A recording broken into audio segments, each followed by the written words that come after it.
Bali, anong ang phone nito, ate? X po. iPhone X, no? So, anong napansin mong problema sa kanya? Ayaw niyang ma-touch. Ayun. Okay. Kailan lang to hindi na mapindot? Nung Thursday po. Anong Thursday? Okay.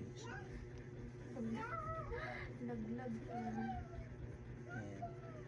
So, although ang recommend kasi dito is palitan yung screen, pero i-try muna natin i-ayos yung kanyang flex, no? Kasi baka kailangan lang i-ayos yung flex, at least mas makakatipid ka, no?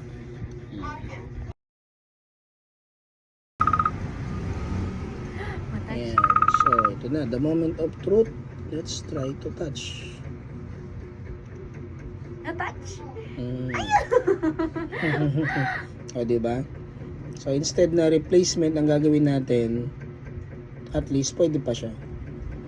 So, no need ka pang mag-replace ng LCD, no? At least hindi ka pa mapapagastos.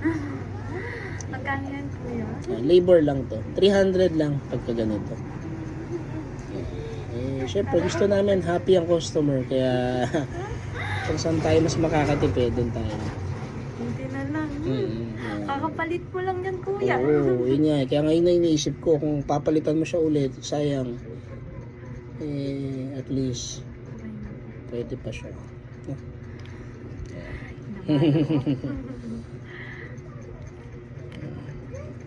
Although prepared ka kung sakaling papalitan siya ng LCD, pero at least, di ba? Pwede pa siya. At ang pera ngayon ay hindi madaling kitain.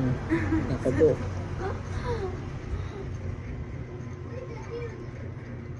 So, ginagawa natin yun is binabalik na natin siya. Kanyang mga screws.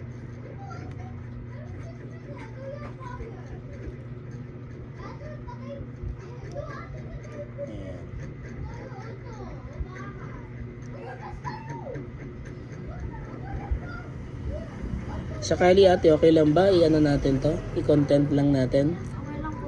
May isa pala ako napanood ko yan na content po, yung bata ata yun. Oo. Ilang days, parang ilang days ata, dalawa. Kinabukasan. Oo. Hindi napanood. So, gagawa ko ng quiz doon para malaman ko kung nanood talaga yung mga Sino na quiz, po ano? mag-update ngayon ng iOS? As long as yung unit mo is factory unlock. Yung sa bagay, ibang bypass naman may nagana rin, pero mas safe kasi kapag yung unit mo is factory unlock talaga. Kasi may mga pagkakataon na iba nawawala ng signal after ng update, kaya naman yung screen naglolo ko. Pero kung ito sure ka naman na factory unlock siya, wala kang worries na i-update siya. Paano po pag napalitan na yung battery, yung gano'n? Walang problema doon. Okay lang. Ayan, so pwede ulit natin yung unit mo ate. Malay mo pag open natin hindi na naman matouch. May ganun yan. Usually yan, natanggal lang yan.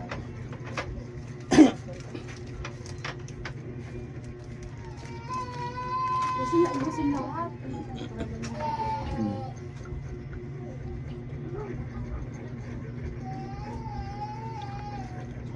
Ayan, so ito yung phone ni ate.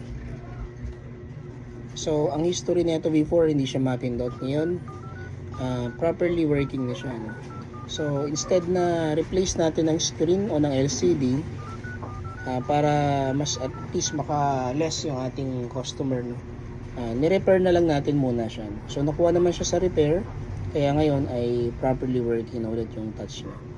Ayan. So ito, turn over natin sa customer natin. So ayan na yung cellphone mo ate.